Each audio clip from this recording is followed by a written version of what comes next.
Ei, Bruno, tu tá indo agora na diretoria falar com o diretor? Estou indo agora lá e torçam para dar tudo certo nessa promoção, viu? Pessoal, vocês também, hein? Torçam para essa conversa com o diretor dar certo, porque vai ser a melhor oportunidade da história da Nox Kids. Então, vamos lá.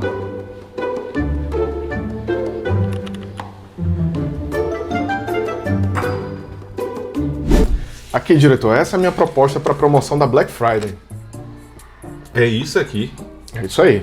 Bruno, tu só pode estar ficando doido. Porque a gente já dá aulas ao vivo e gravadas. Nós damos um suporte com a equipe de professores de plantão. Nós damos milhares de páginas de atividades. Tudo isso no preço que a tutoria já é. Você ainda me vem com essa proposta, Bruno? Diretor, essa aqui é a nossa maior oportunidade de oferecer educação cristã clássica de qualidade para um número incrível de famílias. Eu preciso da sua autorização para isso. Pessoal, vocês estão vendo, não tá fácil, mas eu garanto para vocês, eu só vou sair daqui quando eu conseguir. Aguardem. E aí, Bruno, conta o resultado. O que foi que deu? Deu certo, gente! Funcionou! Pessoal, deu tudo certo e agora é com vocês. Eu quero que você se inscreva no link aqui abaixo para participar da nossa live exclusiva de lançamento da melhor oportunidade da história da Nox Kids. Se inscreve e você vai receber o link. Conto contigo.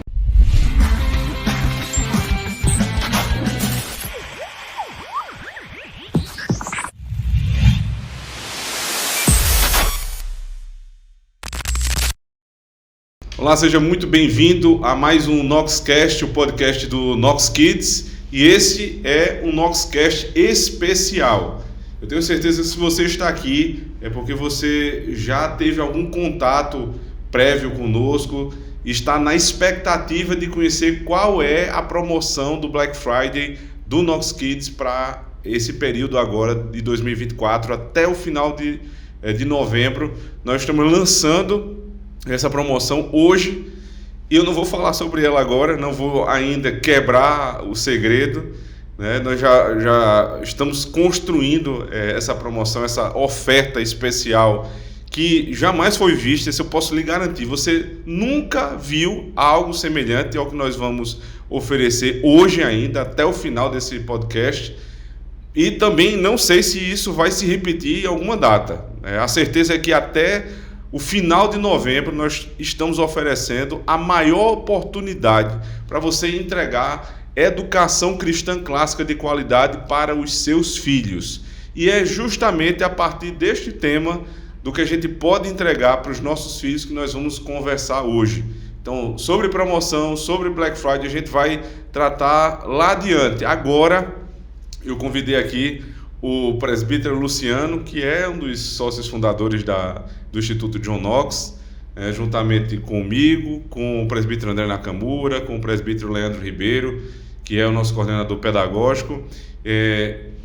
Luciano está aqui comigo porque, dentre nós, é o que tem a família mais vasta, é o que tem a aljava mais cheia de filhos. E nós vamos falar sobre criação de filhos e principalmente sobre qual herança nós estamos construindo para os nossos filhos.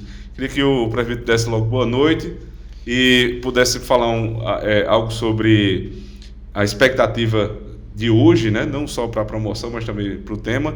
E eu ainda quero mandar alguns alôs aqui antes da gente começar e entrar de fato nessa questão da herança dos nossos filhos. Seja bem-vindo, presbítero. Muito obrigado, pastor. Boa noite a todos que nos assistem. Rapaz, eu espero que, além da grande expectativa pela a promoção, que parece que vai ser muito boa mesmo, que acho que também é uma comprar, boa...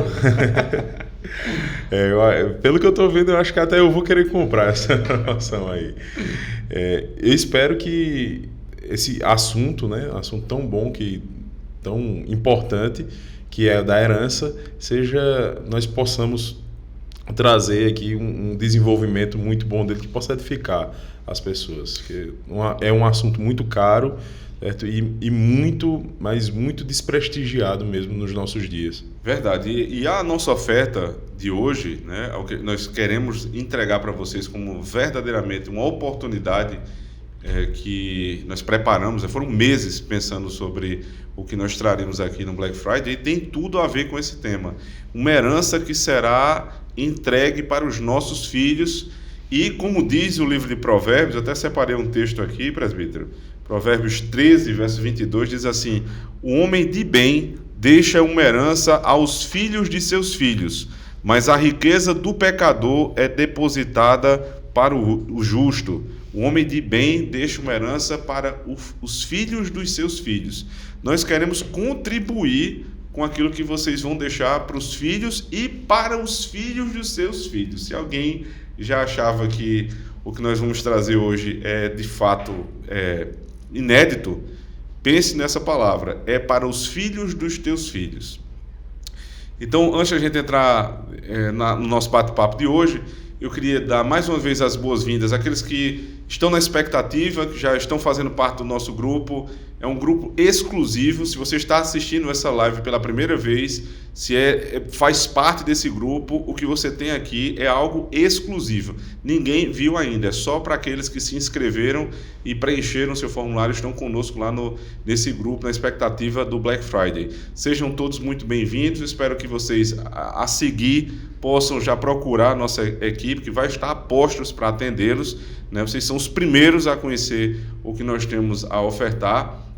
E peço também que vocês possam nos ajudar a divulgar, porque o que nós preparamos, toda aquela discussão entre Bruno, né, indo lá na minha sala e me convencendo a entregar o que nós vamos entregar até o final desse programa, é porque o nosso intuito é ajudar a sua família. É para que a sua família e muitas outras tenham acesso a uma educação cristã clássica de qualidade, não só para os seus filhos, mas, como eu falei, para os filhos dos seus filhos.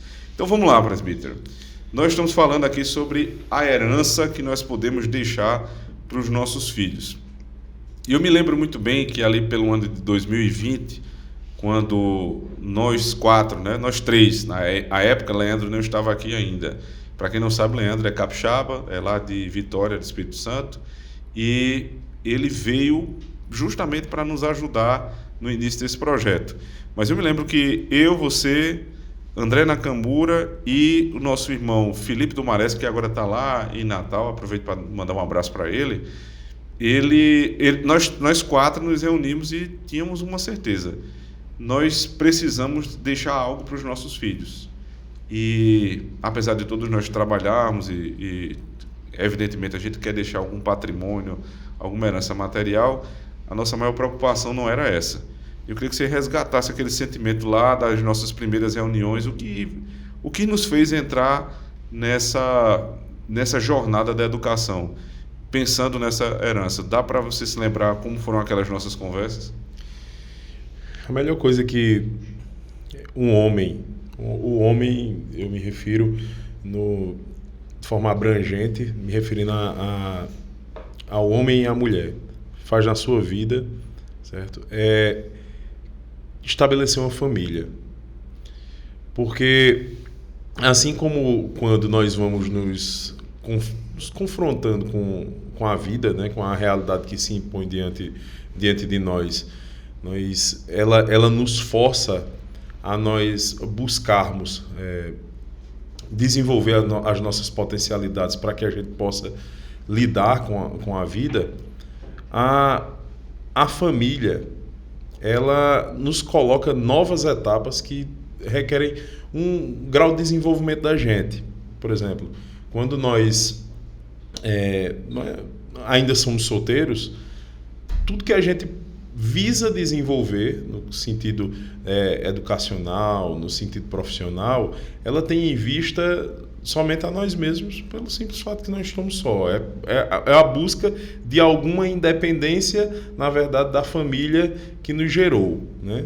O homem, principalmente, em especial, ele tem esse desejo de estudar, para começar a trabalhar, para ter uma independência financeira, porque as outras independências ele já vem construindo, independência emocional e etc, ou pelo menos deveria, né? A gente vê que muitas vezes não é o caso, mas no sentido ideal, todo mundo há de convir que é assim, certo? Quando a gente casa, a gente para de ter essa, vamos dizer assim, essa visão meio que individualista do mundo. E a gente passa a se dedicar a outra pessoa, né? É uma dedicação que não é cobrada da gente quando estamos com os nossos pais.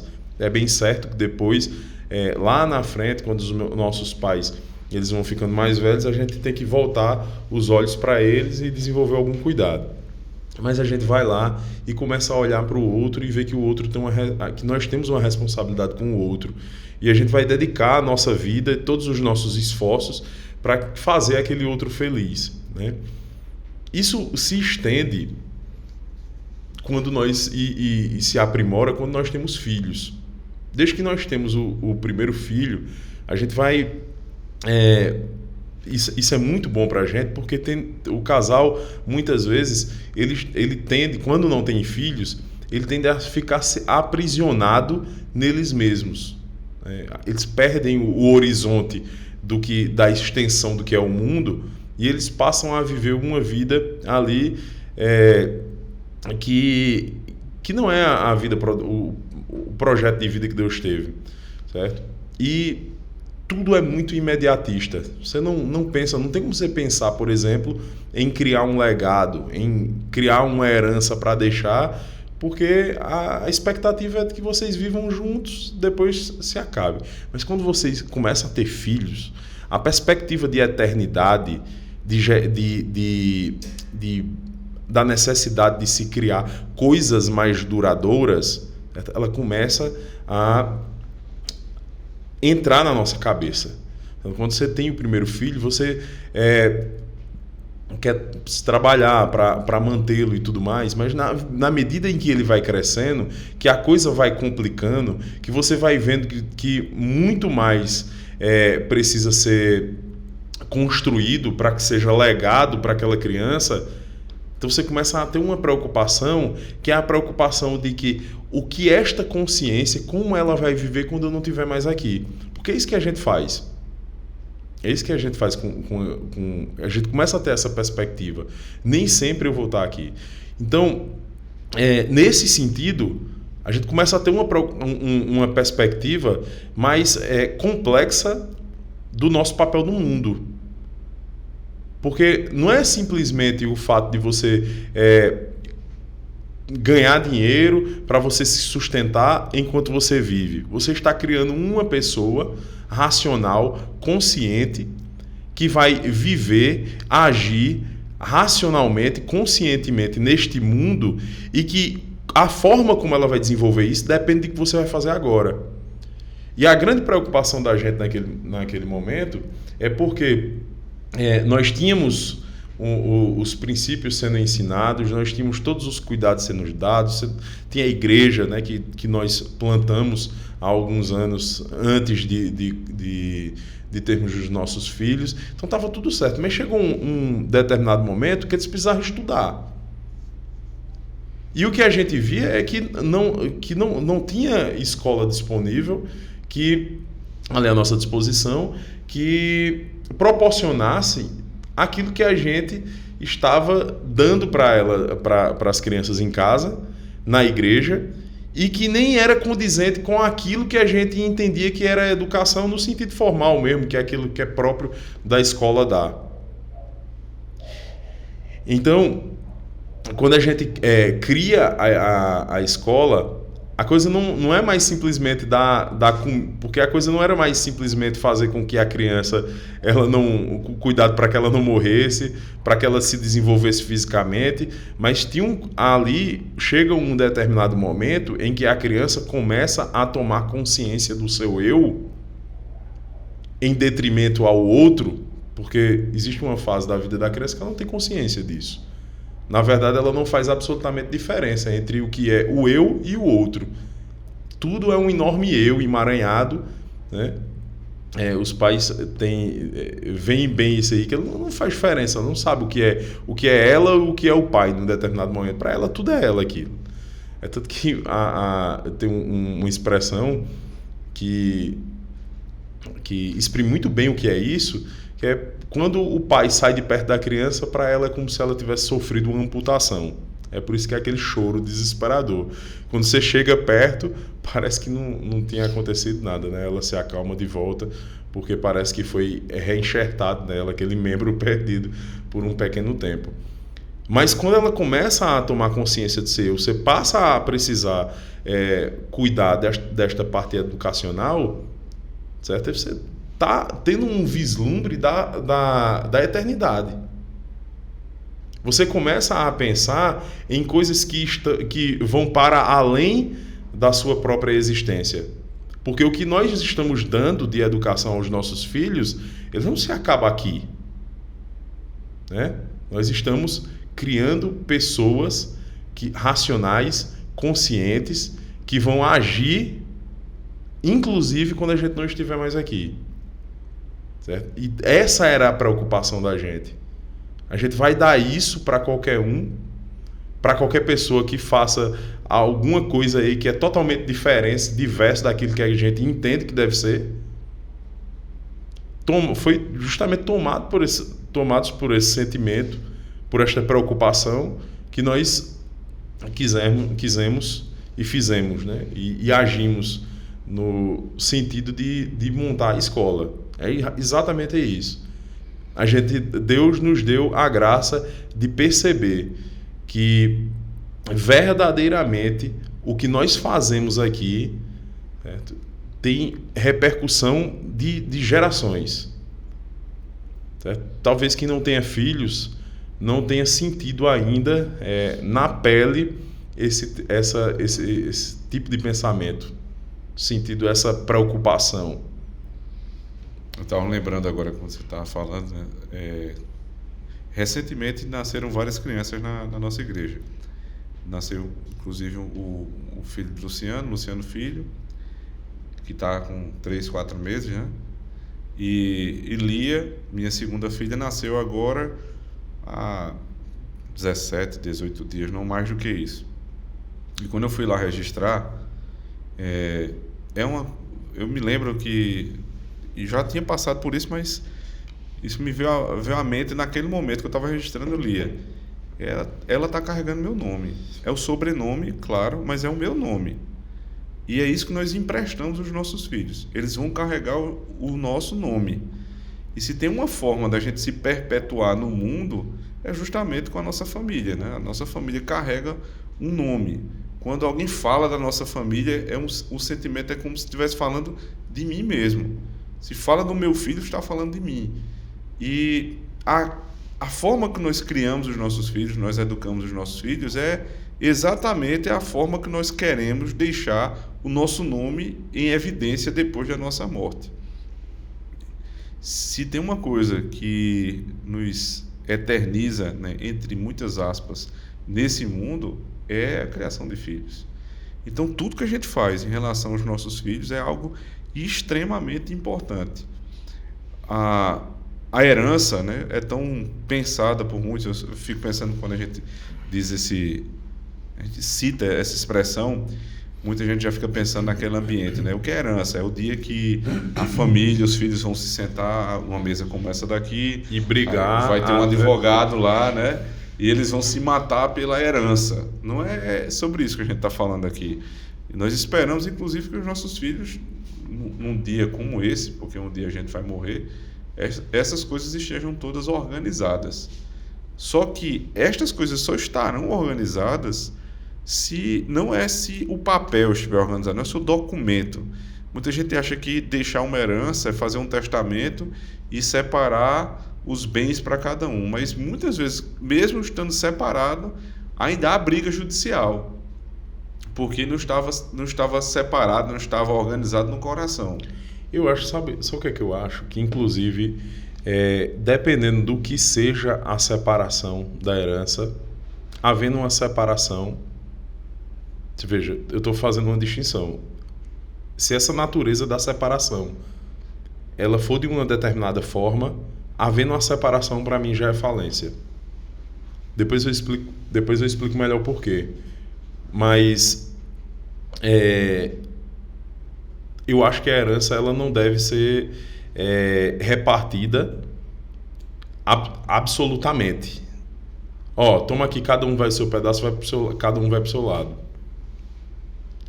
Se tivesse sido assim desde o começo, nunca uma cidade seria possível. Porque as cidades foram formadas por famílias. Entendendo? Não tinha como não ser. Nós somos cristãos, reformados, conservadores, e acreditamos que a origem da humanidade se deu por meio de um casal, em primeiro lugar. Então, se cada um fosse para o seu lado, na verdade, sair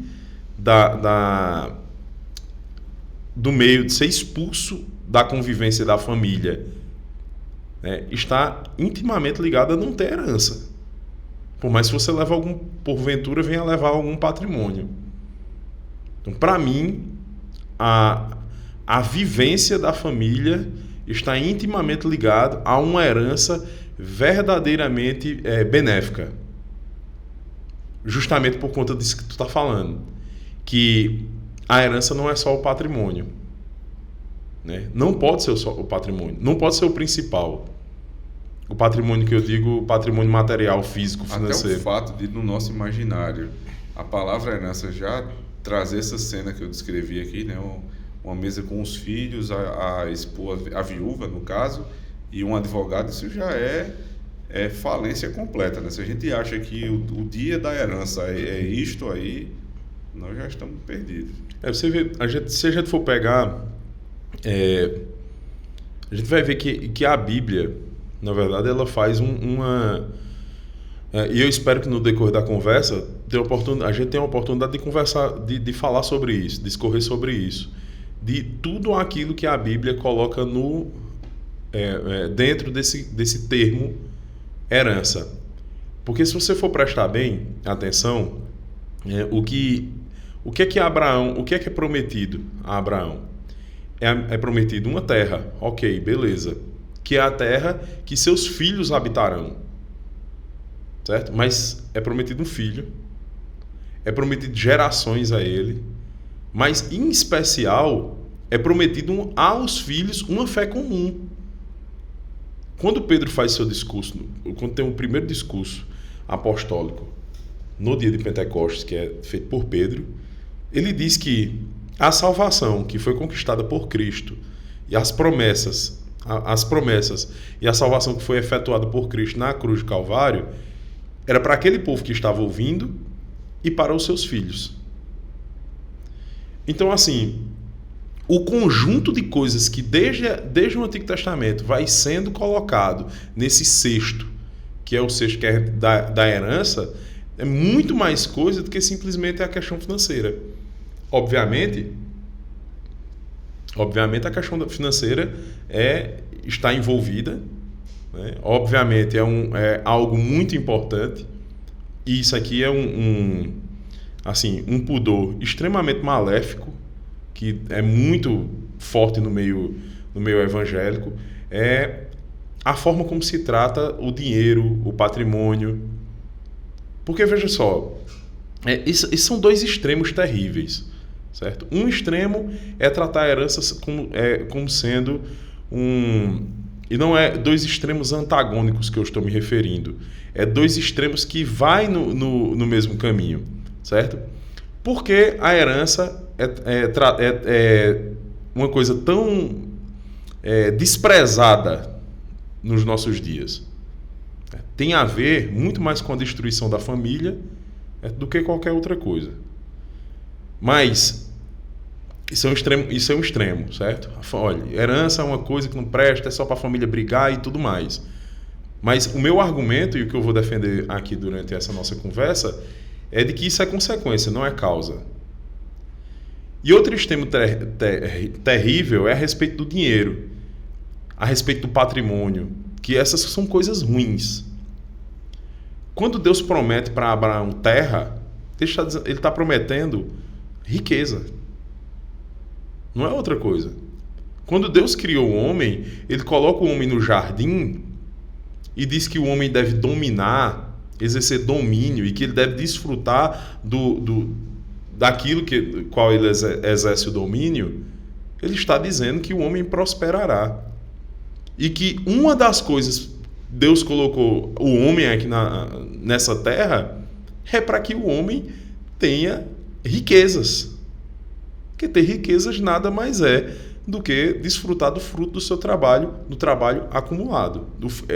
Riqueza é o fruto acumulado do trabalho. Não é outra coisa. Não é outra coisa.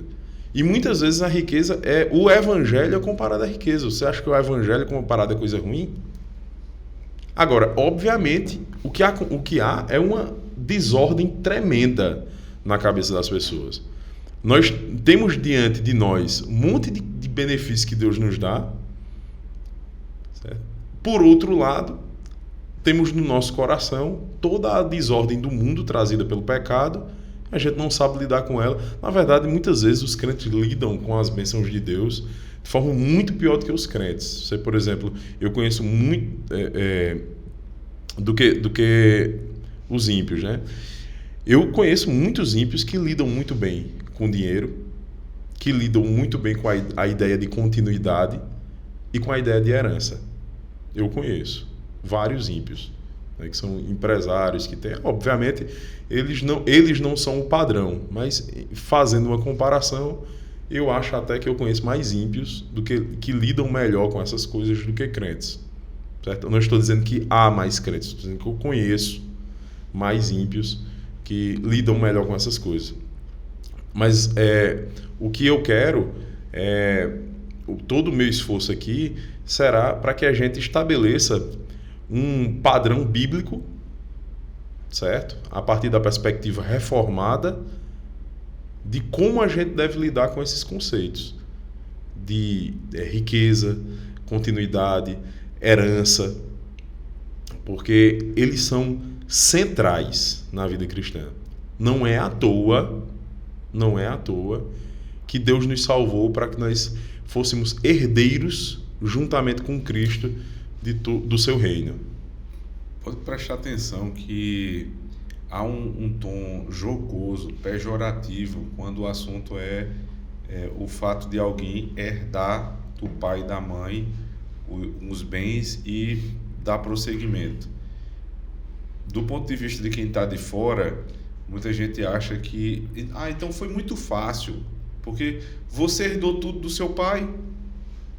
Poxa, mas isso é uma coisa ruim, né? Porque nesse tom parece que o sujeito que recebe, ele tem muito menos mérito, ele é uma pessoa que teve uma vida facilitada. Isso é ruim, a despeito do outro que teve que começar do zero.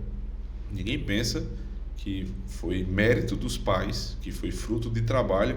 Nós estamos aqui considerando que sejam pessoas honestas, certo? Que chegaram a esse ponto por trabalho honesto desenvolvido ao longo de muito tempo. E aí deixaram para os filhos. E os filhos, eles passam a ser acusados, como se isso fosse acusação, de terem uma vida facilitada pelos pais. E do ponto de vista do que recebe, muita gente tem vergonha de dizer que herdou do pai e da mãe. Não, não, eu tenho isso, mas é porque meu pai, ele tem um monte de dedos de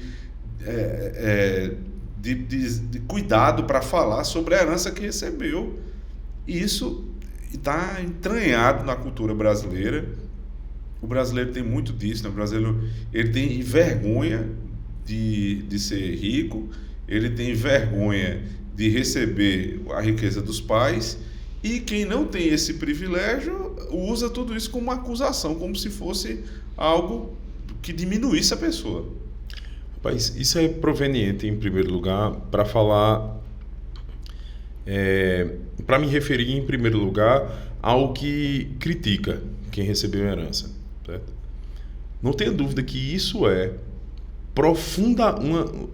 advindo de uma mentalidade profundamente revolucionária, que é a ideia de que o tempo todo todas as coisas têm que ser feitas do nada, certo?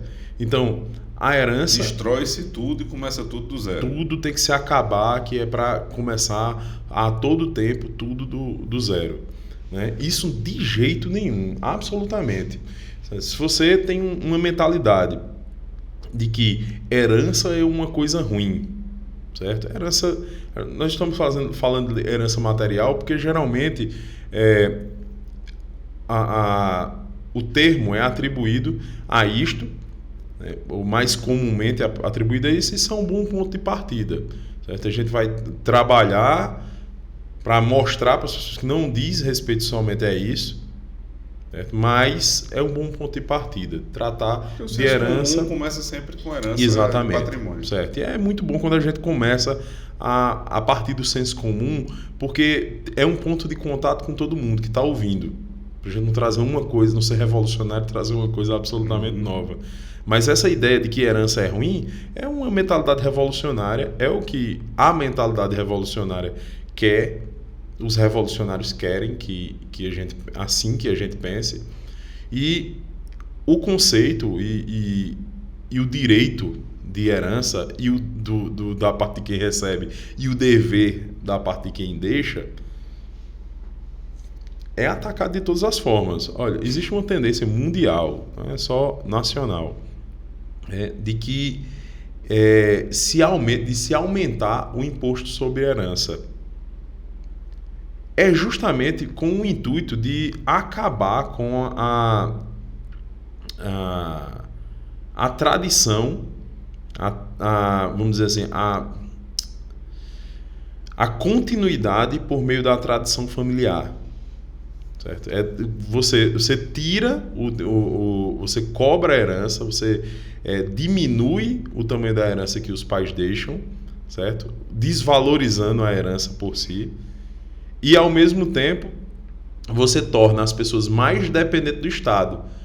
Chega um determinado ponto que o imposto sobre herança é a metade. Tem países que o imposto sobre herança é a metade da herança, é de 50%.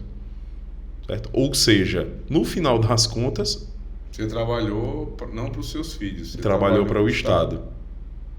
Para o Estado que vai fazer assistencialismo, ou que vai fazer o que, sei lá, o que é que o Estado faz com o dinheiro que rouba da gente muitas vezes. Estou dizendo que eu sou contra imposto, mas muitas vezes o imposto é roubo. Um imposto de 50%, por exemplo, sobre a herança, obviamente o negócio desse é roubo. Aproveitar para deixar só uma dica aqui de leitura, o livro que nós estamos lendo lá na igreja, Política Simplificada, de um dos professores do Seminário Knox, o pastor John Morecraft. Política Simplificada, Liberdade e Justiça para Todos. Procure esse livro aí, leiam, vale muito a pena. Existe um capítulo só sobre cobrança de impostos. Quais são os impostos justos, até onde vai o poder do Estado para cobrar imposto. E eu, inclusive, estou trazendo lá para a nossa igreja uma sequência de pregações falando sobre a relação do cristão com as autoridades, a partir de Romanos 13, 1 a 7. E o próximo sermão é justamente sobre cobrança de impostos. Eu vou aproveitar para disponibilizar esse material no Escola da Família. Para quem for aluno da Escola da Família, vai ter isso aí logo em seguida, no próximo mês.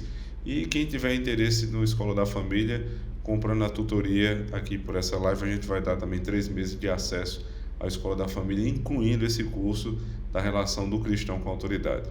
Aproveitando para dizer isso, a gente volta para a conversa. Tu pensa só o seguinte, que de repente, dependendo da forma como for a legislação, a cobrança, na legislação a cobrança de imposto sobre herança, tu pensa o seguinte, que uma escola como, por exemplo, a nossa, ela pode ser inviabilizada na transmissão da herança. Eu vou te explicar por quê. Vamos lá, vamos supor que seja 30% o imposto sobre herança. Aí tu deixa a escola lá e a escola tem um valor X. Vamos supor que o imposto seja cobrado, eu não sei exatamente como é aqui, mas eu estou supondo uma forma que inviabilize a continuidade do negócio. Tu deixou lá para os teus filhos. Assim que o inventário for feito, que for distribuído e tal, eles vão ter que pagar 30% do valor do patrimônio. Ou seja, eles vão ter que tirar do caixa da empresa 30% do valor de toda a empresa para pagar o Estado. Dificilmente uma empresa tem essa liquidez de caixa de ter 30% do seu valor do mercado disponível. E tendo, ficou sem. Ficou sem. E tendo, ficou sem. Inviabilizou o dia a dia da empresa. O dia a dia. Então, o que era que precisaria ser feito aí? Tem que ser vendida a empresa para que se pague o imposto. Para que você tenha direito a... Ou seja, a escola... Porque uma geração para uma escola é nada. É nada. Certo? Ali, você tem uma ideia, você leva quanto tempo para formar uma criança por completo? A criança entra com, 4 anos de idade na escola, vai sair com 18, 14 anos. 14 anos. Então, 2 gerações já é 30 anos. Os 4 sócios fundadores, eles vão ter uma geração e um pouquinho da outra, se der tudo certo. Se der tudo certo. Ou seja, a probabilidade de não se ter continuidade numa circunstância como essa que eu desenhei, que não se engane não. Esse é o desejo daqueles que nos governam. Porque eles não estão preocupados com continuidade de família. Não, muito pelo contrário, eles estão defendendo aborto. O cara que defende taxação de herança é exatamente o mesmo cara que defende aborto. É exatamente o mesmo cara que defendeu facilitação do divórcio. São as mesmas pessoas. Defende uniões homossexuais como casamento. Exatamente. É o mesmo que defende eutanásia. É o mesmo que defende devassidão. Porque tudo é um grande pacote de morte, né? Então, é um grande pacote de morte. Quanto mais morte, melhor. Quanto menos vida... esse é o objetivo Exatamente. E não tenha dúvida. O oposto de herança não é herança. Não é cada um faça por si. Não é seja protagonista. Não é nada disso. É morte. O contrário de herança é morte. Exatamente isso. Então, quando a gente está falando a respeito de riqueza, a respeito de herança, a respeito de geração de filhos, absolutamente todas essas coisas, elas estão absolutamente ligadas. Veja só, quando Deus cria o mundo, coloca o homem no jardim, certo? Ele dá uma grande tarefa ao homem, uma tarefa enorme que o homem sozinho... Aliás, ele estava por dar uma tarefa enorme para o homem, aí eu me refiro ao macho mesmo, certo? Que seria impossível dele realizar sozinho. É por isso que Deus olha para ele, olha para toda a criação, olha para o homem e diz assim, não é bom que ele esteja sozinho. Aí não é bom por quê? Não é bom porque ele não será capaz de cumprir o que eu vou dizer a ele. Dentre as coisas que ele vai dizer, é o seguinte... Dentre as coisas que ele vai dizer se multiplique, encha a terra com as suas gerações. Como era que ele faria isso sem a mulher? Então ele vai lá e cria a mulher. Depois que ele cria, ou seja, dá os meios, aí ele diz assim, olha, você vai criar, você vai crescer e vai se multiplicar e vai encher a terra. Aí depois disso, ele diz, você vai dominar. Porque seria impossível dominar nos termos que Deus queria que fosse, certo?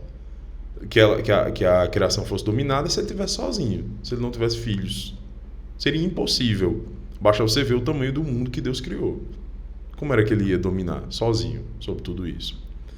E se você prestar atenção, você pensar um pouquinho a respeito da perspectiva em que isto foi dada, é uma perspectiva que não há morte. Não há morte. O plano que deveria ser executado, ele dependia de uma coisa chamada eternidade. Uma vida eterna. Que só foi interrompida por conta do pecado. Mas o homem e as suas gerações dominariam a terra pela eternidade. Veja só o que é que acontece. A palavra não faz sentido você simplesmente falar de herança num contexto em que o pai está vivo. A herança só é dada quando o pai morre. Certo? Quando a palavra herança é dada, o conceito de herança é dado, ele é dado num contexto em que a morte já foi implementada, já foi introduzida na humanidade. No entanto, não foi retirada a ordenação de que se domine. E o domínio, ele não é simplesmente com o intuito de, em vida, você desfrutar de alguma coisa. O domínio, ele deve ser exercido para que se construa uma coisa. E essa construção, ela não tem em vista simplesmente o deleite e o prazer próprio. É algo que é muito além de mim mesmo. Quando Deus criou o homem no jardim. Disse que o homem deveria cultivar o jardim e que ele devia guardá-lo. Esse era o propósito de Deus para toda a eternidade, que a gente fosse agricultor? Eu acho que não. Por quê? Porque apesar da Bíblia começar assim, e ela não esclarecer muito bem para a gente qual era o propósito, aonde Deus queria chegar com isso, a Bíblia não termina com o homem no jardim. A Bíblia termina com o homem numa cidade. Obviamente que por conta do pecado e graças ao Evangelho, essa cidade, nós não fomos nós mesmos que construímos, a cidade vai descer do céu. Deus construirá essa cidade para nós. Obviamente, eu não vou discutir aqui exatamente como é que isso vai ser, a Bíblia não dá esse esclarecimento, certo? Mas o que ela diz é o seguinte, que por conta do nosso pecado, nós fomos expulsos do jardim que Deus nos deu de graça, que Ele plantou para nós. E por conta da graça, da morte do nosso Senhor Jesus Cristo, nós entramos numa cidade de graça, porque os nossos pecados foram perdoados e Deus nos recebeu de novo e recebemos por herança o direito de morar nessa cidade. Mas tendo em vista de que não é mais num jardim que a gente vai viver, é numa cidade, e que essa é a consumação do plano de Deus para as nossas vidas, eu acho que é absolutamente possível disto inferir que o projeto de Deus é que nós, do jardim, a partir do jardim, construíssemos uma cidade. Isso não se perde. E assim, isso não é a despeito da existência, da coexistência do jardim, né? Porque tudo que se tem na cidade provém do jardim. Exatamente. Não, e que não é com a destruição de uma coisa para a construção de outra. Com certeza não é essas cidades modernas cheias Exato. de... se eu tiver como escolher, né, na glória, como é que vai ser a cidade que eu vou morar, certamente não será esse modelo de cidade moderna, cheia de asfalto e quase sem planta, né? Não será assim. Eu tenho certeza. Deus tem muito mais bom gosto do que os modernistas, sem dúvida. Ele é o Senhor de toda beleza. Mas a herança é introduzida na humanidade justamente por conta do pecado, para que o projeto de Deus ele possa ter continuidade na vida do homem. Seria impossível construir qualquer coisa que seja se não houvesse a continuidade. Um pai que tem um propósito, que está trabalhando por aquele propósito, que vai para além dele, e os filhos virem depois da gente, né, eles nascerem, e quando a gente tiver velhinho, ele vai estar no auge, significa justamente para dizer que ele agora ele vai pegar o que eu deixei para ele e vai dar continuidade. É como se fosse aquela corrida de revezamento. Exatamente. Você entrega o bastão para o próximo. Exatamente. O problema é o seguinte, que a gente perdeu a perspectiva pessoal quer correr 100 metros rasos. Pô. Exatamente. Tudo é muito rápido, tudo tem que ser e efêmero. Terminou, acabou. Você não tem ninguém para você entregar depois. Dentro daquela perspectiva dos termos pejorativos ligados à herança, ou pelo menos do pensamento pejorativo, diz respeito também não só a quem acusa, quem está de fora, a quem recebe o filho, mas também a quem está trabalhando para deixar para os filhos. Perfeito. O pessoal perfeito. não pensa nisso mais, não. Eu escutei um dia desses aí, o cara dizendo assim, meu filho, ele que trabalhe. Ele que trabalhe e construa o próprio patrimônio dele, porque eu não vou deixar nada para ninguém, não. Quando eu tiver mais velho, eu vou torrar tudo. Revolucionário miserável.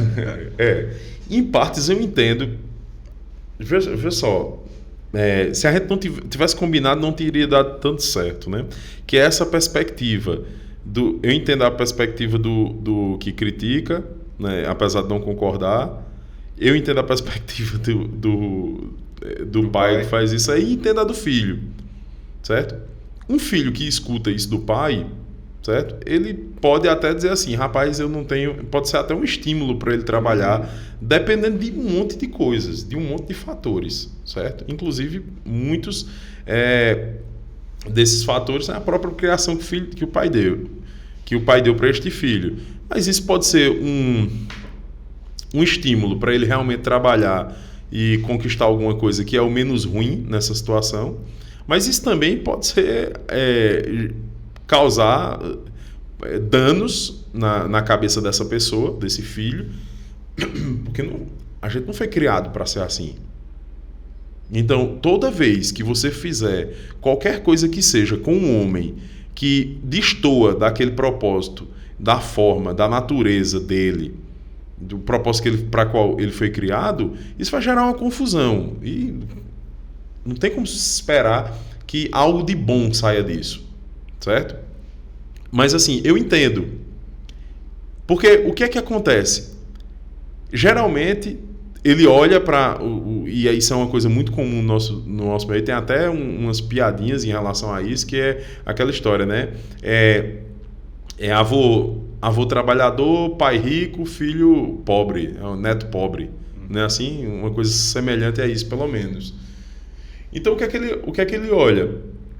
Ele olha para esse tipo de situação, que é muito comum no nosso meio, certo? De netos, ou pelo menos até mesmo filhos que destroem absolutamente a sua herança, ao invés de encará-la como a missão que ele tem de dar continuidade, de construir sobre aquilo que o pai dele já começou a edificar. Ele destrói. E o outro que está trabalhando tanto olha para aquilo ali e diz assim, não, isso não vai acontecer na minha casa. E a forma, muitas vezes, de lidar é essa forma tosca aí de dizer, não, então não vai ter herança. A solução dele é o seguinte, eu mesmo vou destruir a herança. Ao invés dele destruir, eu destruo. Mas sempre a destruição está lá. Tá presente. Eu acho que tem alguns sinais que os pais devem ir percebendo na construção dessa continuidade. Por exemplo, era muito comum que os filhos dessem continuidade aos negócios dos pais, até pouco tempo. Mas dificilmente essa geração que está aí, ela tem desejo pela mesma profissão do pai. Às vezes o pai tem uma empresa, o cara tem uma rede de lojas, tem uma fábrica, mesmo que seja uma coisa muito grande, seja algo menor, os filhos não têm assim, o menor interesse. Geralmente se procura fazer medicina, fazer direito, fazer alguma dessas engenharias, um desses cursos bem técnicos, apesar de serem superiores, mas técnico do ponto de vista da execução. Uhum. E o pessoal busca isso aí, que é para eu quero fazer a minha própria carreira. Eu me lembro que eu conversei com uma pessoa próxima, não está tão próxima mais porque está morando fora, mas ele tinha essa oportunidade de seguir com o pai dele, mas ele estava tentando fazer uma carreira solo. É uma espécie de tentativa de autoafirmação, eu não dependo do meu pai, que é também um sentimento meio revolucionário. Né? Uhum. E aí na conversa que eu tive com ele disse, pai, tu tá errado, tu é crente, teu pai trabalhou, te trouxe até aqui, e ele tá pedindo somente para uma coisa, para tu dar a continuidade natural da vida, que é tu pegar de onde ele foi e seguir com o bastão. Ele, a partir daquela conversa ali, ele reorganizou a carreira dele e está fazendo exatamente isso agora. Ele está tomando o bastão do pai, já não está tão velho assim, mas está cansado, né? Você não tem mais o pique que tinha antes. E é exatamente esse o momento, né? Quando você já não, quando o pai já está lá em cima de uma cadeira ou deitado numa cama, que você vai agora eu vou tomar conta da empresa. Como é que faz aqui? Não é assim. É uma continuidade. Então, se os filhos não estão desde cedo se interessando, visitando o ambiente de trabalho, eu vejo muito lá na fábrica, né? Às vezes vou lá na fábrica de Luciano, tem uma fábrica de instrumentos para são acessórios para cavalo, né? Para vaquejada. E eu vou lá, a gente vai conversar alguma coisa, tá, a Cecília tá lá, a Mariana tá lá, né? Tendo esse primeiro contato com o negócio do pai. Não sei se necessariamente vão dar continuidade, mas existe um estímulo. Lá na escola, Vitória, que é uma das filhas de Luciano, também trabalha conosco. Vitória já tem 19 anos, é uma das professoras da Nox Kids. Então é uma coisa natural. Eu converso com a minha filha de 6 anos, estava conversando com ela sexta-feira, e ela dizendo, tô doida para crescer, para eu trabalhar na Nox Kids. Eu quero ser professora da Nox Kids. Que bom. Eu vou incentivar isso. Eu quero que elas todas tenham interesse pelo o trabalho dos pais. Porque infelizmente eu não tenho um filho, um homem, para querer ser pastor, mas as filhas que eu tenho, elas podem muito bem dar continuidade ao trabalho educacional que a gente tem. Isso é uma alegria para quem tem esse pensamento ligado à herança, né? Uma das heranças que nós deixamos é a herança do nosso trabalho, daquilo que a gente faz. E existem trabalhos que talvez morram com os pais, né? Mas muitos, eles são dados prosseguimento. Inclusive quando é um profissional liberal. Quantos bons médicos formam filhos médicos que serão bons médicos também. E geralmente o pessoal diz assim, é só para ganhar dinheiro. É todo mundo médico naquela família para ganhar dinheiro. Evidentemente que sim, né? Cuida disso, né? Exatamente. Quem está pensando muito nisso provavelmente tenha muito interesse no assunto. Mas evidentemente sim, o cara vai procurar uma profissão que lhe dê uma boa condição de vida, mas não é só isso não. Ninguém pensa que é uma bênção para a cidade que você ter um médico que é filho de outro médico, provavelmente ele passou a vida toda dentro de casa ouvindo conversas sobre medicina, vendo o pai se dedicando àquela profissão, vendo as dificuldades inclusive da profissão, porque todo mundo acha que médico é um glamour danado, né? E quem tem médico próximo sabe que não é. O médico ganha bem, mas trabalha muito. Trabalha muito e o glamour todos. Quase bom nada. Ou ruim. Todos trabalham muito. Trabalho extremamente técnico. E a gente tem famílias na nossa cidade que os pais são médicos, os filhos são médicos e provavelmente os filhos dos filhos. É uma bênção. Não tem nada demais nisso aí. Não tem nada de errado nisso aí. Mas esses sintomas, eles estão muito presentes. Aproveito aqui, inclusive, para o pessoal que está nos assistindo começar a prestar atenção, né? Que caminho os nossos filhos estão seguindo? Será que eles têm prazer naquilo que a gente faz? Uma grande dificuldade de inserção eu vou falar do mercado de trabalho, mas isso pode ser estendido para a inserção social mesmo das pessoas, é justamente por conta desse distanciamento dos pais, né? Você vai para outro lugar absolutamente diferente, onde você não tem ligação nenhuma. A dificuldade de você se inserir socialmente e você ser socialmente relevante é muito pequena. É muito pequena. E isso, obviamente, termina envolvendo questões financeiras também.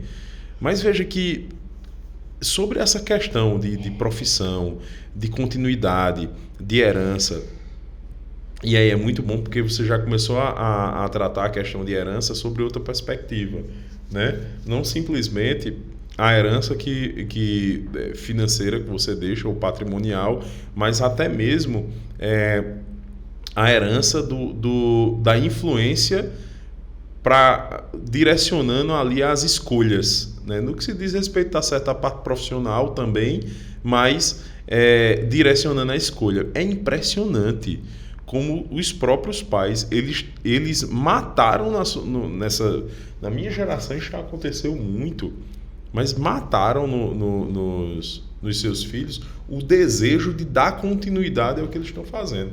Por exemplo, lá em casa, eu não tive grandes incentivos. Graças a Deus houve uma grande incoerência nos meus pais, porque eles me introduziram, como eu faço com os meus filhos hoje no trabalho, mas eu nunca tive grandes estímulos para dar continuidade, né? Eu tomei gosto, quis dar continuidade, né?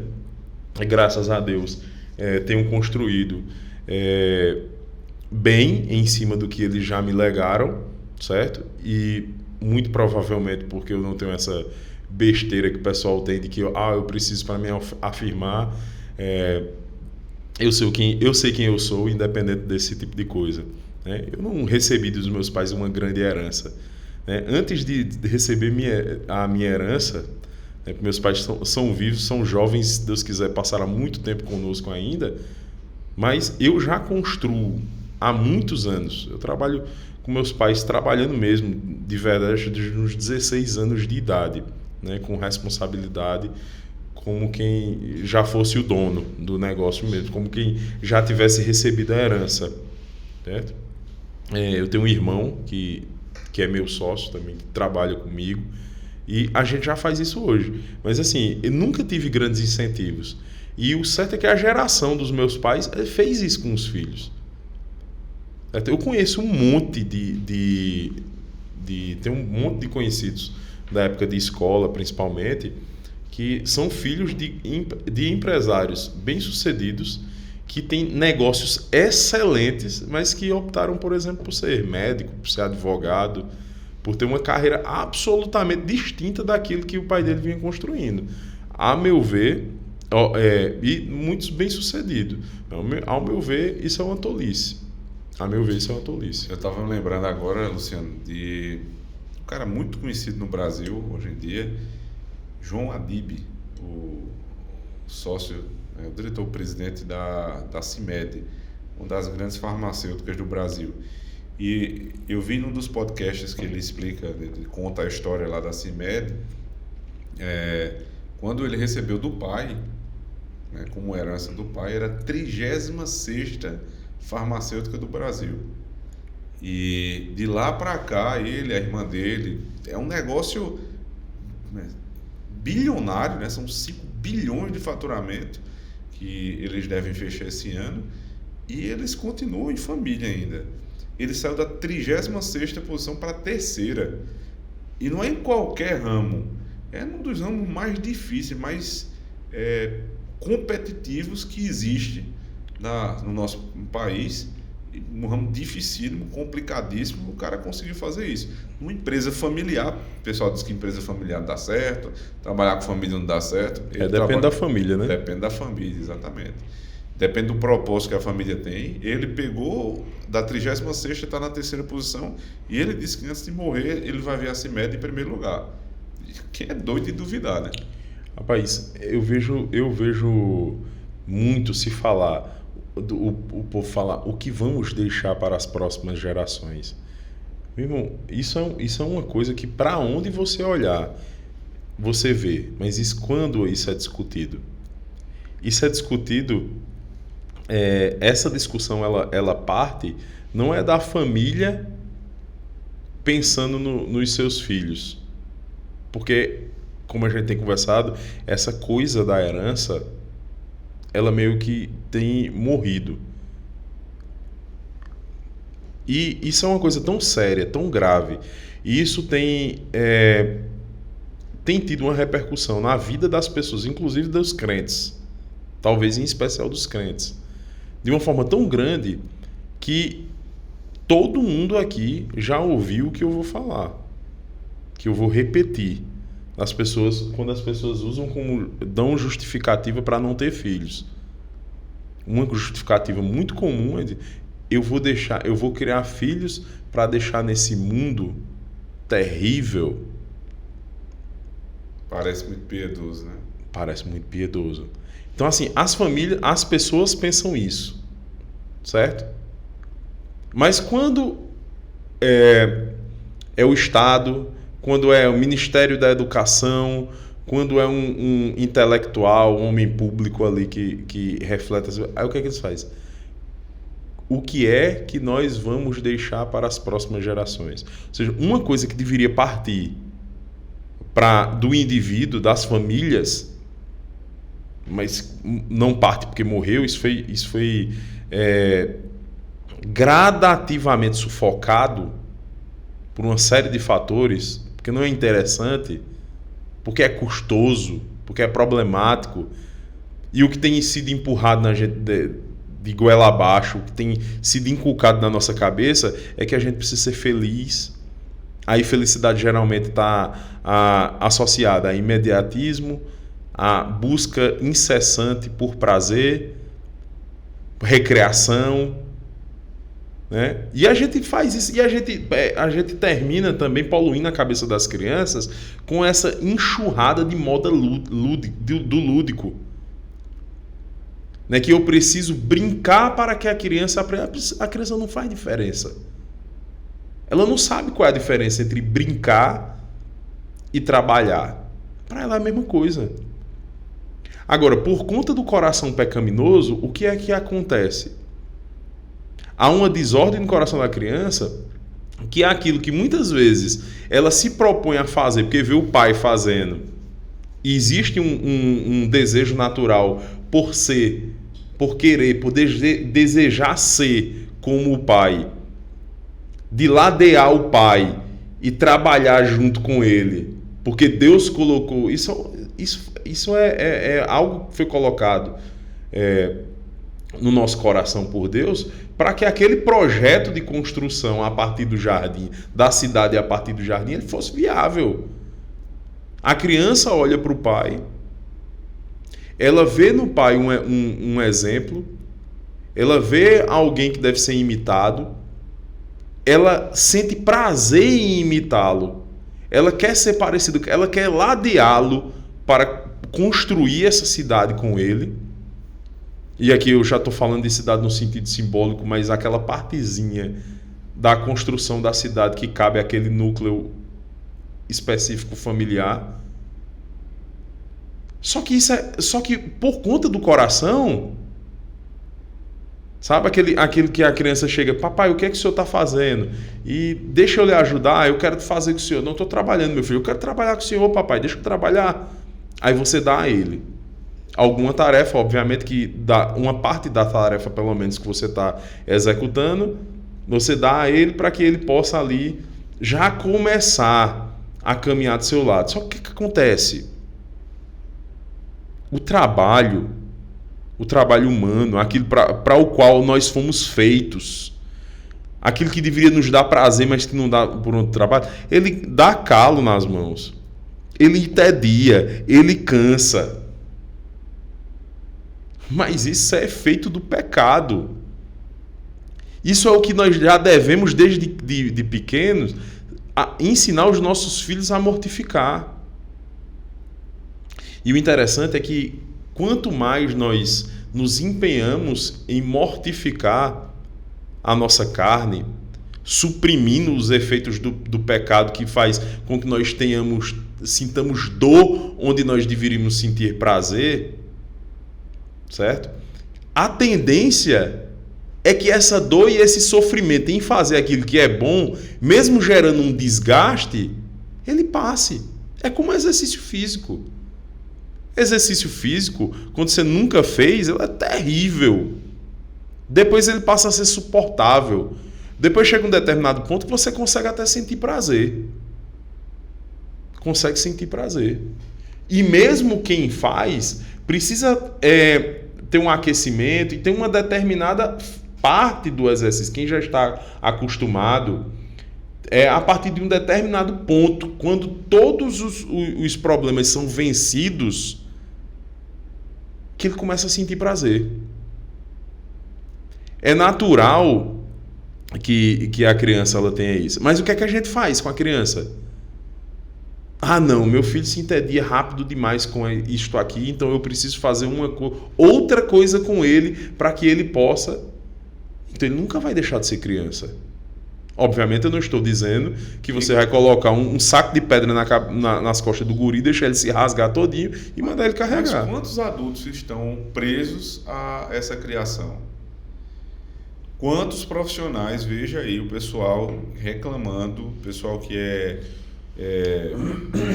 chefe de determinados departamentos de empresas, que diz que para contratar está difícil, porque você contrata uma pessoa, treina, ela começa a executar uma determinada atividade e daqui a pouco ela se entedia. Não, isso aqui eu não gosto. São adultos dizendo, essa parte aqui do meu trabalho eu não gosto, bota outra pessoa para fazer, porque eu só gosto de fazer isso. Há pouco tempo atrás, Luciano, isso era inadmissível. Hoje é comum. Daqui a pouco vai ser algo praticamente obrigatório. Eu trabalho, né, eu sou profissional de tal área, mas dentro da minha área eu só faço isso porque eu só gosto disso. De onde é que se constrói esse tipo de pensamento? Na hora que você senta com o seu filho para fazer atividade, ele vai fazer um ditado, por exemplo, né? O terror das crianças, tanto na tutoria quanto na escola, é ditado, é caligrafia. E por que eles não gostam? Porque dói, porque exige esforço, mas ninguém que escreve bem aprendeu a escrever bem sem caligrafia. E quem gosta disso, um escritor hoje passou por isso também. Ele só teve a oportunidade de ter prazer depois que ele sentiu dor. Poxa, isso é uma frase tão comum, né? Sem dor não há ganho, né? Se você não passar pela dor não há ganho, porque essa é a frase da cruz. Se não houver cruz, não tem vitória. Se não tem cruz, não tem salvação. Se não tem ditado, não existe pessoa bem educada do ponto de vista formal. Se não tem tabuada é outra coisa que é praticamente um palavrão na educação dos nossos dias. Mas a gente aprendeu e até hoje a gente sabe fazer conta de cabeça. E os estudantes da nossa época não sabem, a gente tem que fazer com calculadora. Todas essas pequenas habilidades que no futuro vão se demonstrar realmente extremamente importantes, elas estão sendo relegadas para a escola virar uma grande gincana.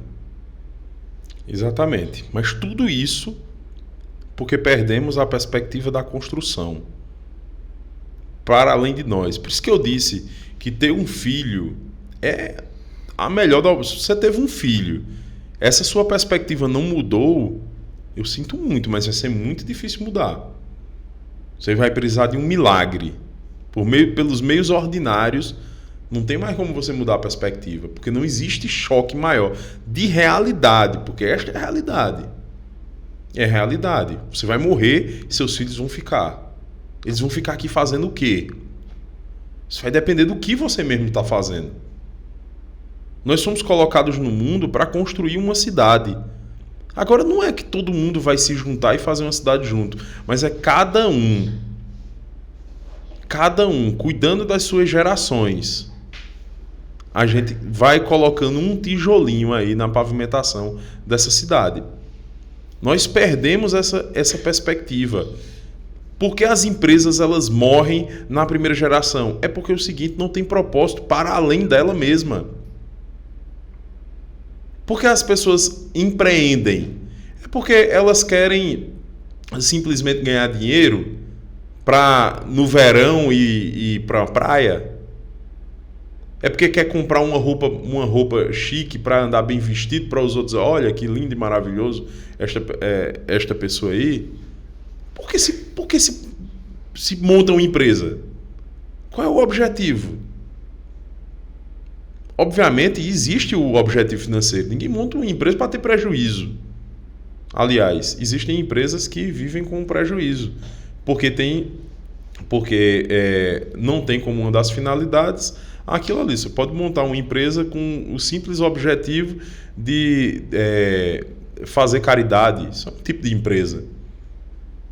Né? Você pode subsidiar uma empresa, você quer montar uma escola, certo? A escola, você não vê como aquela escola, naquela localidade, ela possa dar lucro. Né? Eu estava conversando com um conhecido nosso, esses dias, ele falando que uma escola está para fechar numa cidadezinha daqui do interior. Aí eu perguntei para ele, que eles estavam vendendo, né? Perguntei para ele qual era o ticket médio. Ele disse que era em torno de R$300. É impossível. É impossível. A não ser que você coloque 100 alunos dentro de uma sala. Isso não deixou de ser uma escola, porque não vai ensinar ninguém. Porque você pagar um salário digno para um professor, cobrando R$300 de um aluno, com uma sala que a gente, pela nossa experiência, a gente tem visto isso no ensino infantil, que algo muito além de 15 alunos, algo além disso aí não tem como. Não evolui. E as escolas colocam perto de 30 e cobram 4, 5 vezes mais do que R$300 para poder o negócio ser financeiramente viável. Se você fora material. Conta aí, uma sala com 15 alunos nesse ticket médio só vai para a nossa só paga o professor. Só paga o professor. Só paga o professor. Para o que a gente paga hoje como professor. Só paga o professor. E todo o resto. E o auxiliar. E imposto. E o Estado não quer saber se você está fazendo caridade. Se está tendo lucro ou não. Seu. Exatamente. Tem um espaço, tem água, tem luz, tem o funcionário que está na secretaria, tem o cara da limpeza, tem a pessoa que está lá na portaria. Todos os outros custos fixos e variáveis que estão ali na empresa envolvida. Eu me lembro daquela conversa que eu tive num evento que a gente participou como expositor, esse ano ainda, né? A gente participou de alguns eventos e esse era falando sobre a escola. Alguns a gente participa para apresentar a tutoria e a indagação do pai insistentemente. A mãe queria saber do ponto de vista educacional que a gente estava oferecendo e tudo, material, e o pai o tempo todo. Mas quanto é a mensalidade? Mas quanto é a mensalidade? E deixa eu terminar de explicar ao senhor o que é que nós estamos oferecendo. Fique tranquilo, no final eu vou lhe explicar como é que funciona a mensalidade. No final, quando eu disse a ele quanto era a mensalidade, aí ele disse: então quer dizer, né, pastor, que o senhor fez uma escola só para rico? Eu achei aquilo, primeiro, uma educação muito grande, mas provocador, né? Uhum. Eu disse: é verdade. Tendo em vista a média salarial do Brasil, é uma escola para rico, entre aspas. Evidentemente não é para rico, mas é nesse contexto. Eu disse: mas não se preocupe não. Nós temos também a oportunidade para as pessoas que não têm uma renda que caiba, né, nesse orçamento aqui da escola, e que tem exatamente o mesmo material da escola, os mesmos professores da escola, a oportunidade da tutoria. Não é nada menor, não é algo que prejudica, não é de menos valor, é exatamente a mesma coisa, só que em outra modalidade, e custa 10% do valor, menos de 10% do valor da mensalidade.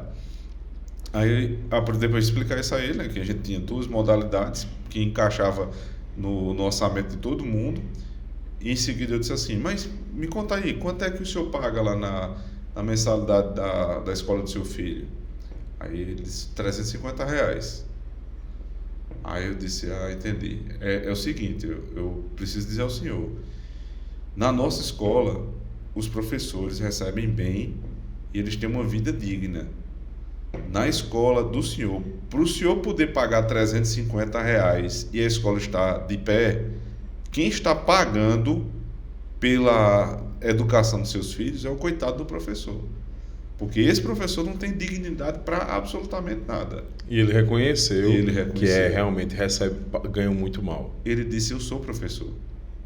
Eu sei como a gente ganha muito mal. Eu disse: pois é, professor. Então, eu estou tentando dar dignidade aos seus colegas para que eles possam desempenhar um bom trabalho, só que tem um custo. boa parte desse custo não fui eu que criei, existe, é da realidade, né? Que tem primeiro essa questão do salário do professor, né? E tem também a quantidade de alunos que você bota numa sala de aula, né? Então, assim, Pra você manter qualidade, sufoca assim. o professor porque ele se submete a ganhar lá pouquíssimo, porque a gente sabe como é a situação de emprego no Brasil, certo? E por outro lado tem a questão do aluno que está ali dividindo a sala com outros trocentos. A lei permite algo em torno de 27, 28 25 no alunos ensino mais 10% infantil. do infantil, são No 27. infantil. Imagina aí, 27 crianças de 3 anos, 4 anos de idade dentro de uma sala para um professor, muitas vezes. Não, nesse caso precisa de um auxiliar, né? Todo jeito tem que ter, mas para um professor e um Mas auxiliar. comenta aí, você que está nos assistindo, que tem 2, 3 filhos, é fácil ficar com os 2, 3 filhos em casa? Você que faz homeschool, é fácil fazer homeschool com 2, 3 filhos? Agora comenta aí, se fossem 27, você daria conta?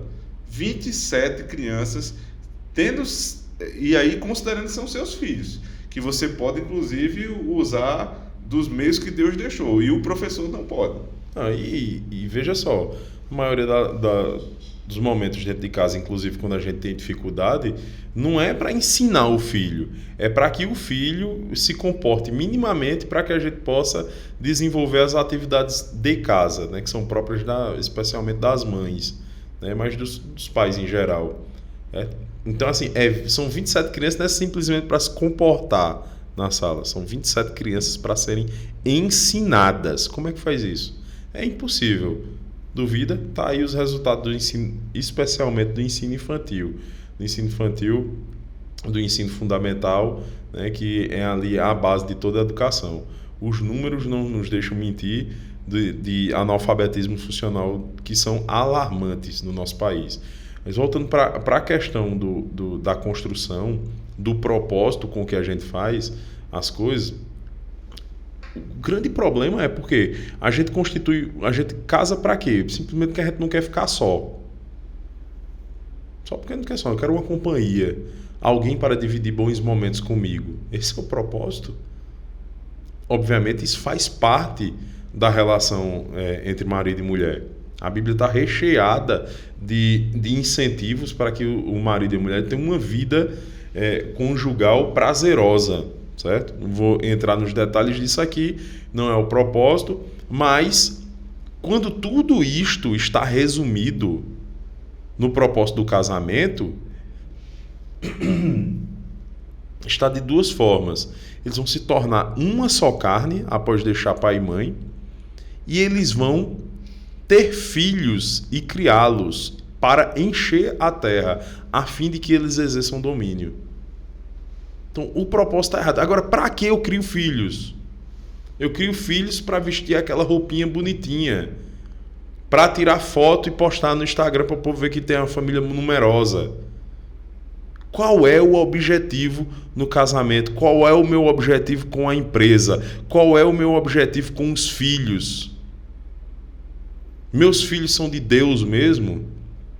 Minha empresa é de Deus? Porque a gente gosta muito de dizer isso. Não, isso aqui é de eu. Olha, essa empresa não é minha, não.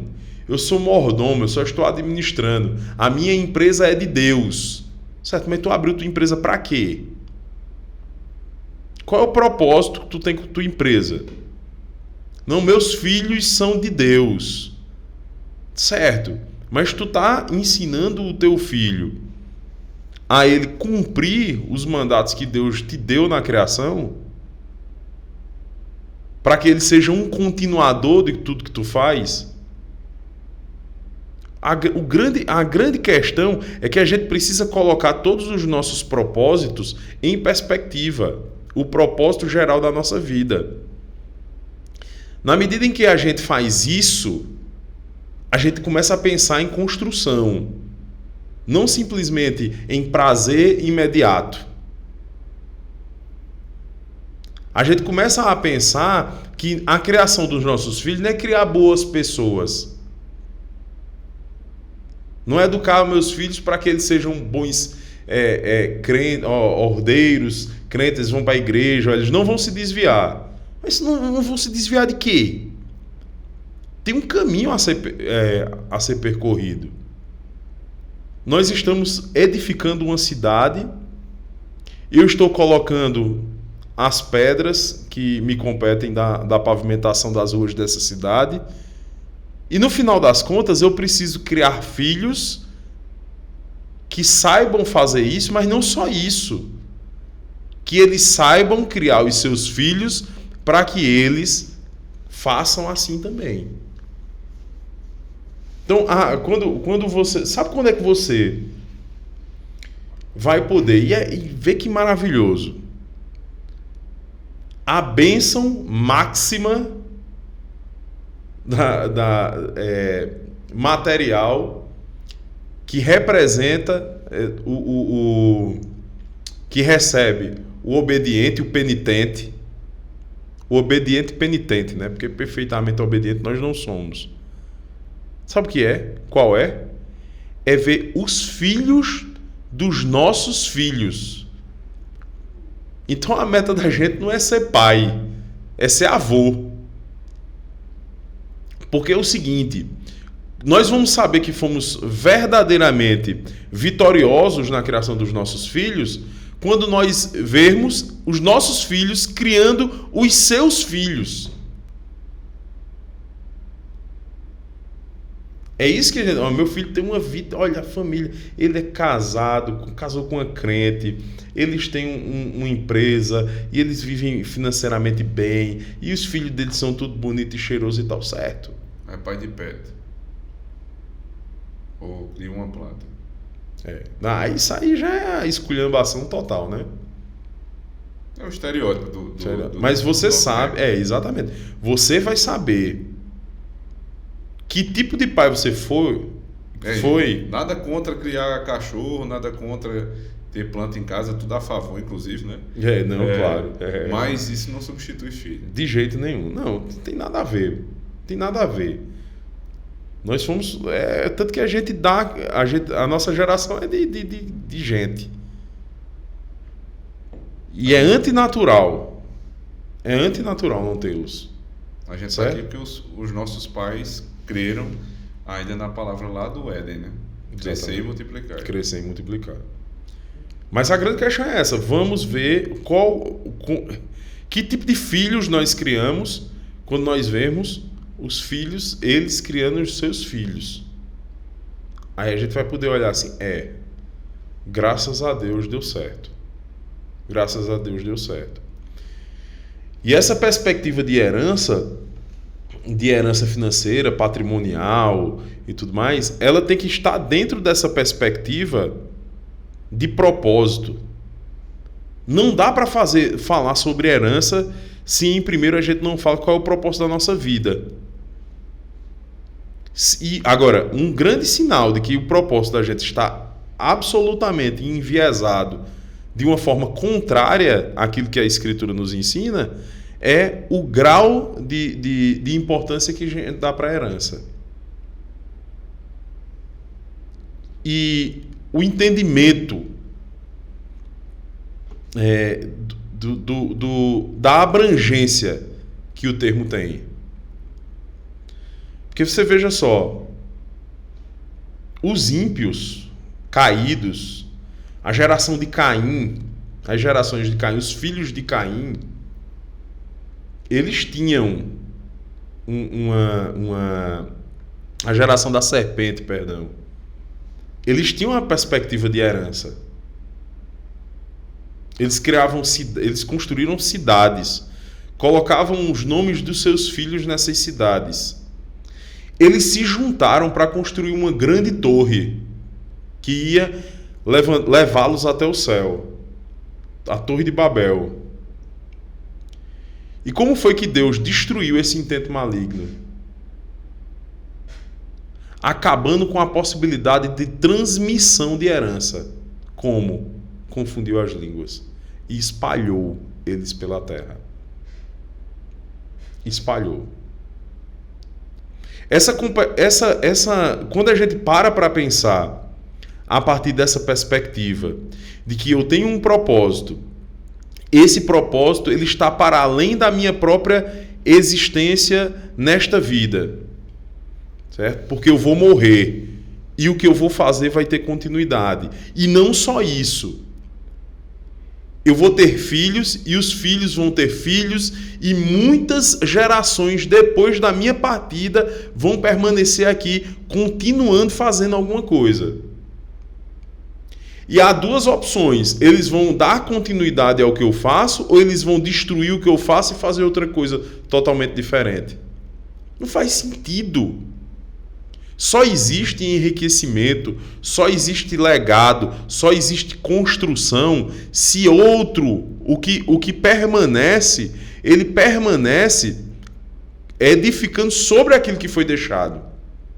Não existe sequer uma menção na Escritura, a não ser quando nós somos chamados a abandonarmos a velha vida, a deixar nossa casa, nosso pai, nossa família por conta de Cristo.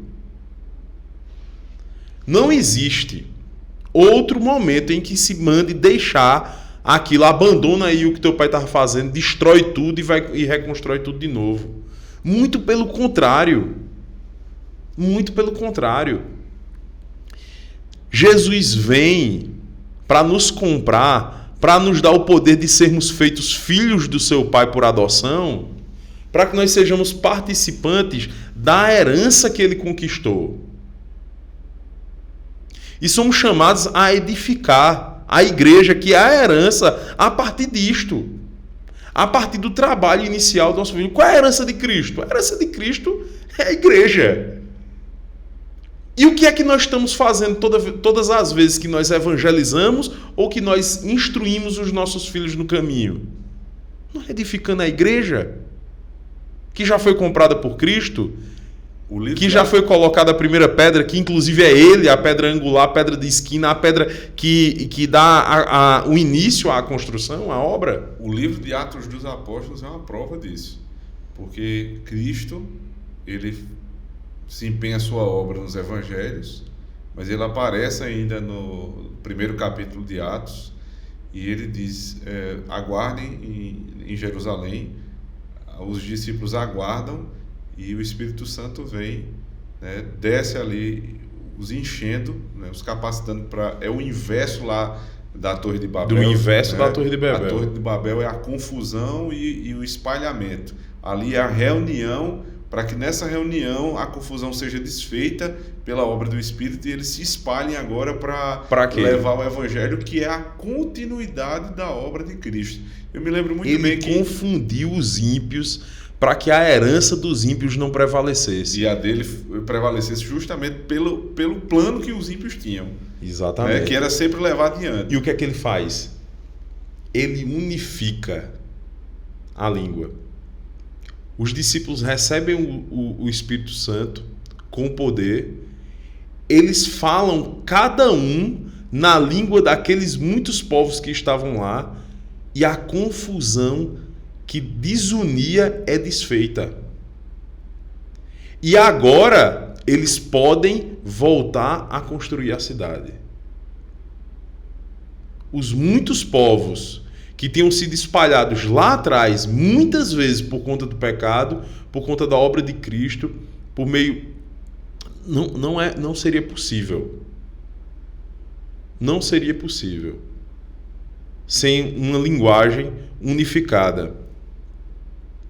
E aqui a gente já pode começar a falar a respeito do que a gente promove. A maior de todas as heranças geracionais, no que se diz respeito às coisas dessa vida, é a linguagem. É a linguagem. Sem a linguagem humana é impossível, ordinariamente, que nós comuniquemos as graças do Evangelho aos nossos filhos. É impossível que a herança de Cristo seja edificada, porque foi esse o meio que ele estabeleceu. Obviamente que pessoas podem ser chamadas por meios extraordinários, como os nossos próprios símbolos de fé tão claramente expressam aquilo que não está tão claramente expresso na Escritura a respeito das crianças e, por exemplo, os loucos. mas ordinariamente é por meio da pregação do anúncio do Evangelho que isto é feito. Então, assim, todo o esforço de ensinar os nossos filhos as letras, obviamente em primeiro lugar faladas, depois escritas, é para que a herança ela seja possível. Cristo morreu para que a herança fosse possível, para que esse projeto da cidade de Deus fosse possível. A herança é um conceito absolutamente assim, relegado ao nada, quando não desprezado e até vilipendiado, inclusive no meio da igreja.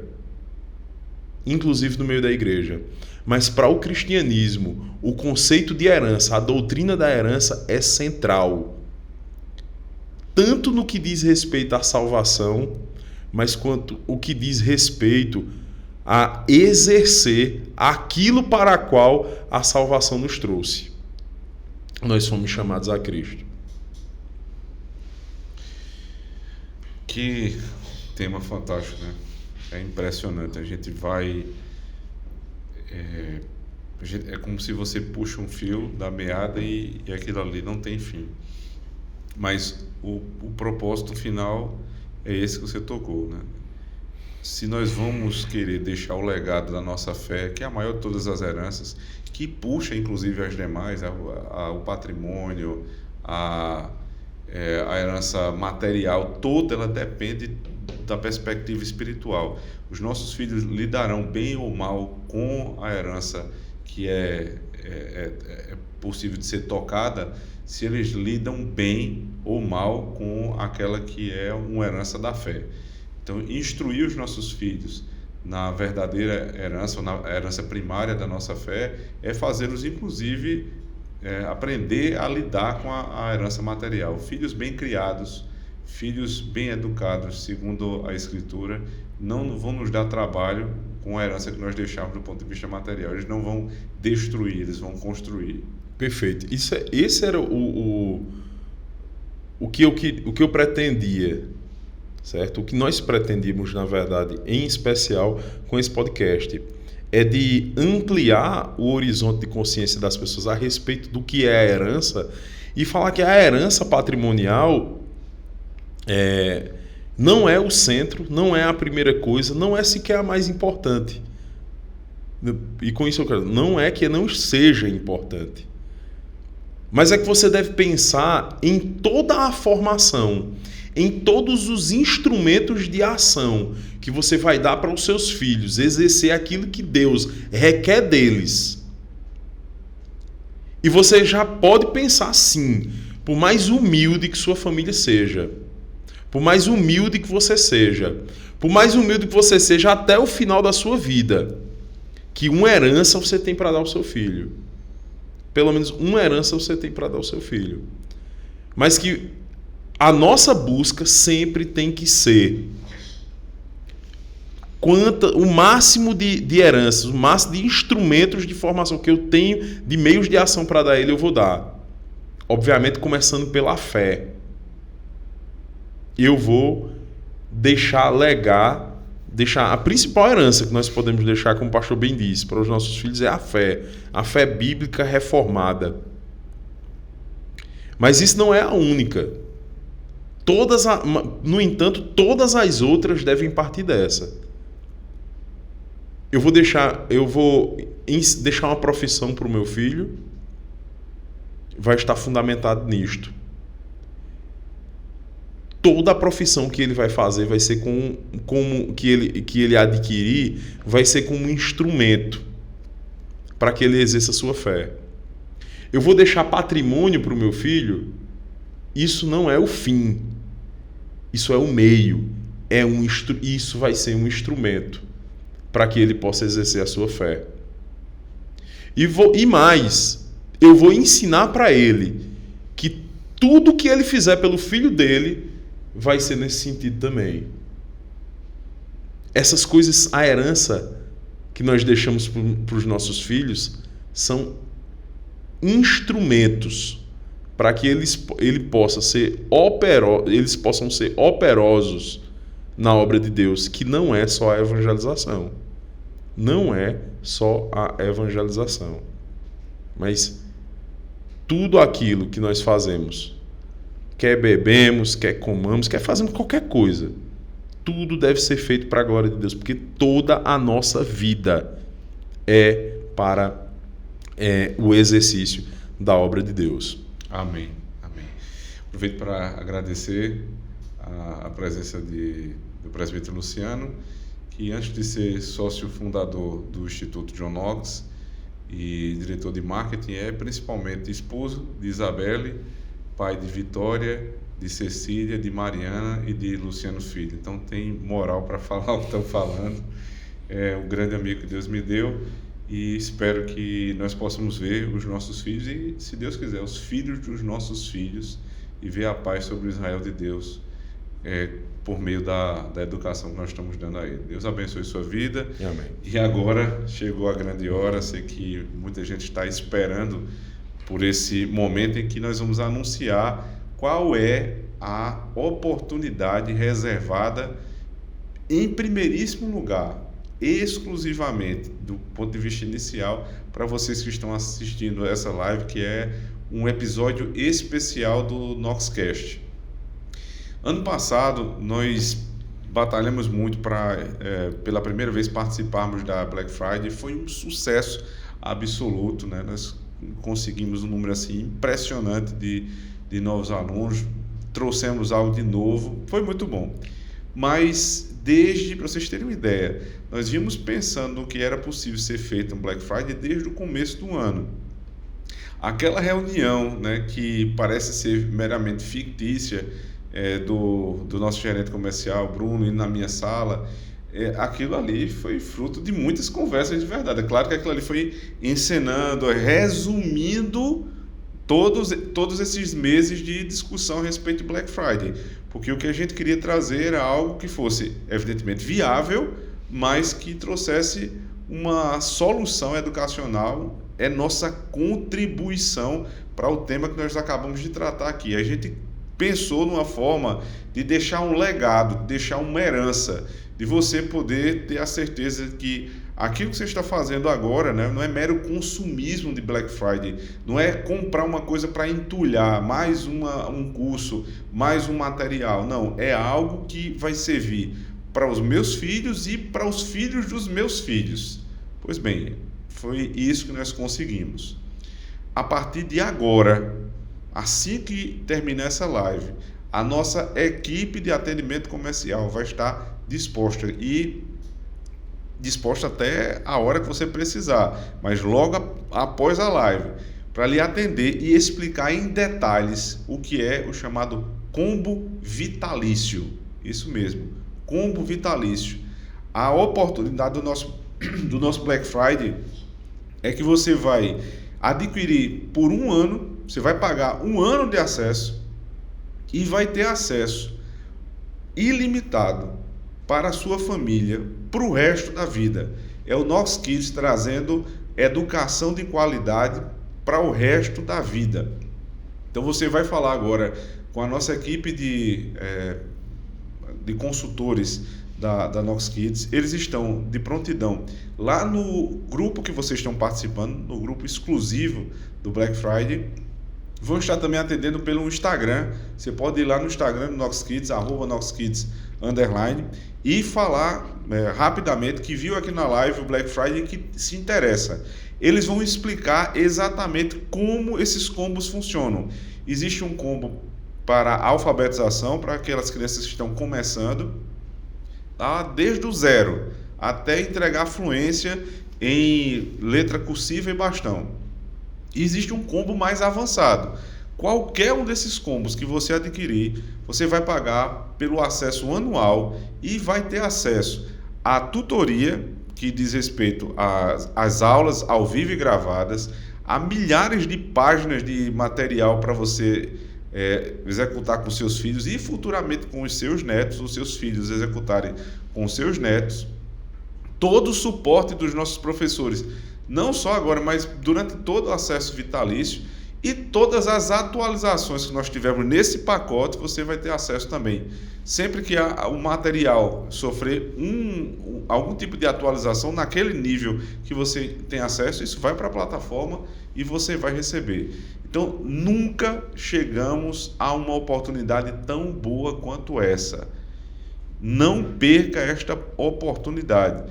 Vá agora mesmo no Instagram do Knox Kids, fala lá pelo direct com a nossa equipe, ou no grupo exclusivo que você tem acesso por estar participando dessa live, e não perca. São poucos dias, nós não sabemos até que ponto nós vamos ter condição de manter essa promoção, mas ela verdadeiramente é a contribuição para uma herança de valor para os nossos filhos e para os filhos dos nossos filhos. Eu espero que você aproveite essa oportunidade, que você também compartilhe esse conteúdo que é gratuito, é um conteúdo de valor para a família brasileira, que você possa passar isso para os seus amigos, para os seus parentes, para as pessoas que fazem homeschool contigo, ou que são amigos da igreja, para que essa notícia seja disseminada o quanto antes. E não deixe de aproveitar essa oportunidade, é fantástica. Combo vitalício da tutoria Knox Kids, educação para toda a vida. Com isso, nós nos despedimos de mais um Knoxcast. Deus abençoe a sua vida, Deus abençoe a sua família. Foi um prazer estar com você e espero você no próximo Knoxcast, no próximo mês. Deus te abençoe e até a próxima.